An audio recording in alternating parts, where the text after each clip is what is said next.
Donation ہے وہ circulate کرے گا یا وہ سراؤنڈ کر رہا ہے علماء کو، طلباء کو، دین کے کاموں میں، تو اس پرٹیکولر کام پر خرچ کرنا، اس کی کیا فضیلت ہے اور اس پر کیا ہمیں بینیفٹس مل سکتے ہیں؟ علماء نے فضائل کے مختلف یوں کہہ لیں کہ معیار قرار دیے ہیں، جیسے ایک علم کو دوسرے علم پر فضیلت کی وجہ کیا ہوتی ہے جی، تو فرمایا کہ بعد نے فرمایا جی تفسیر سب سے افضل علم ہے۔ وجہ یہ ہے کہ تفسیر کا تعلق قرآن سے، اب قرآن سب کتابوں سے افضل ہے تو لہذا جو اس سے متعلق علم ہے وہ سب سے افضل ہے۔ اچھا، بعد نے فرمایا کہ علم الکلام، عقیدے کا علم سب سے افضل ہے، کیونکہ آخرت کی جو حقیقی نجات ہے اس کا تعلق عقیدے کے ساتھ ہے، تو جس کے ساتھ دائمی نجات وابستہ ہے اس پہ خرچ کرنا زیادہ فضیل ہے۔ تو یوں مختلف علماء نے بیان کیا۔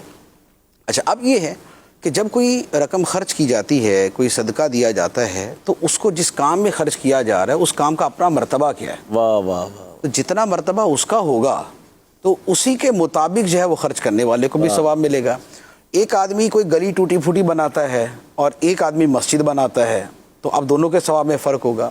تو اب علم دین جو پڑھنا پڑھانا ہے، قرآن مجید پڑھنا پڑھانا جو مدرسۃ المدینہ کا کام ہے، تو اس کے بارے میں سب کو پتہ ہے، خیرکم من تعلم القرآن وعلمہ، کہ تم میں بہترین شخص وہ ہے جو قرآن سیکھے اور سکھائے۔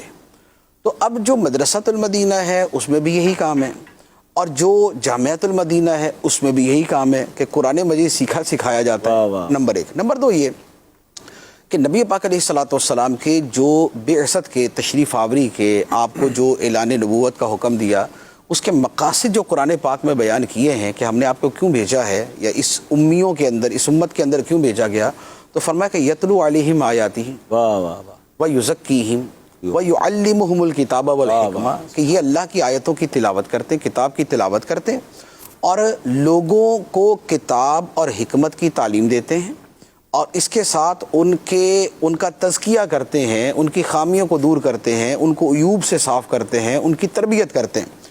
تو جہاں پر قرآن، تعلیم اور تربیت یہ چیزیں جمع ہیں، وہ سمجھنے کہ اس کا تعلق ڈائریکٹ مقاصد نبوت کے ساتھ ہوتا ہے۔ سبحان اللہ، سبحان اللہ۔ اب جو اس کے اوپر خرچ کرنا ہے تو یہ گویا مقاصد نبوت پہ خرچ کرنا ہے، تو اس اعتبار سے اس کی جو عظمت و فضیلت ہے وہ اسی طرح بڑھ جاتی۔ پھر تیسری بات یہ ہے کہ یہ جو خرچ کرنا ہے اس کا تعلق ہے ڈائریکٹ دین خدا کی مدد کے ساتھ، یہ اللہ کے دین کی مدد ہے نا، کہ جامعہ مدرسہ جو ہے ان کا کام کیا ہوتا ہے؟ اللہ کے دین کو پھیلانا ہی ہے۔